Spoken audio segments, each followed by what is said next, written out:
Talde bezala esango nuke Nirvana, eta bereziki lehenengo diskoarekin, Bleach diskoarekin, jaso nuen garailean edo eman zidaten edo oparitu zidaten garailean enun musika asko entzuten eta izan zen zerbait oso desberdina eta oso berezia.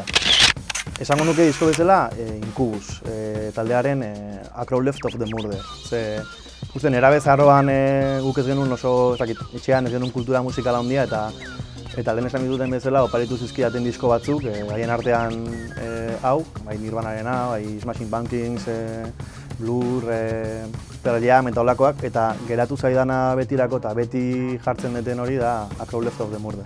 Kantu bezala, Lioness, Songs of Jaya taldearena, berez Jason Molina da abesle eta gitar jolea, eta berezia da, bereziki ere, kantu hau eta disko osoa, Lioness disko izena ere da. Jaso nuen ere beste musika askoz gogorragoaren artean, eta ez dakit, desberdin berezia dauka, desberdina, asko lasaiagoa, diskoa ere zuzeneko bezala dago grabatuta eta tempo aldaketa asko daude, eta da holako zuzenean entzuteko moduko kantu eta disko osoa ere. Kalabentoren I Can Rimar kantuan, Fruto Panorama diskoan dagoen kantu batean esaten dute beraiek, ya está bien de poesía, hay que tararear y así ganar en complicidad con los que no quieren pensar. Eta hiltzait oso kuriosoa, da kritika moduko bat juliganismo moduko kanta horiei, metaforari gabekoak eta letra oso gordinekin eta lololo moduko kantu horiek, baina kantu bera hau ere horrela da. Eta ez dakit, beti entzuten betenean eta oso gustoko daukate disko osoa, kantu horrek pentsarazten hau pixka bat, eta zer. Eta horren zuek zer, ez dakit kritika den edo argudio bat. Esango nuke Dallas Green. Alde batetik, Alexis on Fireren taldean jartzen duen ahotsagatik.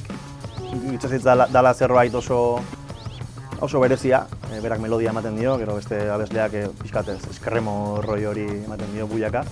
Eta gero beste faceta daukana, City on Color proiektua egin zuenean, akustiko aldetik eta holako malenkonia eta estilo hori ze ondo jorratu duen, eta azkenean bi estiloetan hain ondo funtzionatzeak inbidia oso sanoa ematen dit. Gaur egun kotxean diskoak eta etxean streaminga.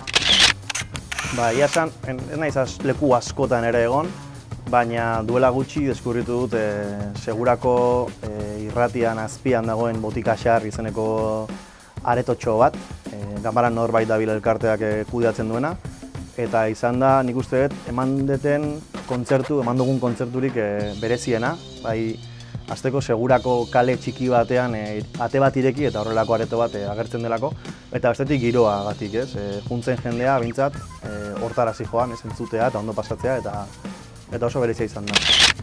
Ikuste bezala, berdin dit, toki bat esan beharko banu, ez dakit igual, Anoetako Gaztetxea, igual izan dalako lehenengo tokia, baina baita ere, adibidez, Bilagonako plaza, hor izan dira igual ikusle bezala lehenengo kontzertuak, ikusi ditudan lehenengo kontzertuak. Eta horregatik igual bereziago aldian, niretzako bai. Bai, 2018an Mundaka Festivalean, Bifik Lairo taldeak jo zuen, eta oso berezia izan zen, hasteko tokiagatik, olako amildegi batean, itsasoa fondoan, gaua, gaina gau giro osona, jende gutxi zegoen, 300 pertsona zeuden, eta argiteria ere oso aproposa.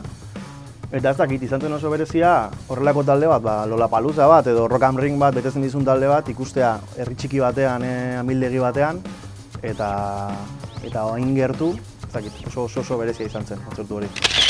Ez dut gogoan, ez dakit zein izan den nire diruarekin zehazki erosieten lehenengo diskoa, gogoan du txikitan anaiarekin Kenzazpiren bidean diskoa, 2003-2004 urteko disko bat izango da, erosi genuen, elkarrekin. Ez dakit nire dirua zen, edo berea.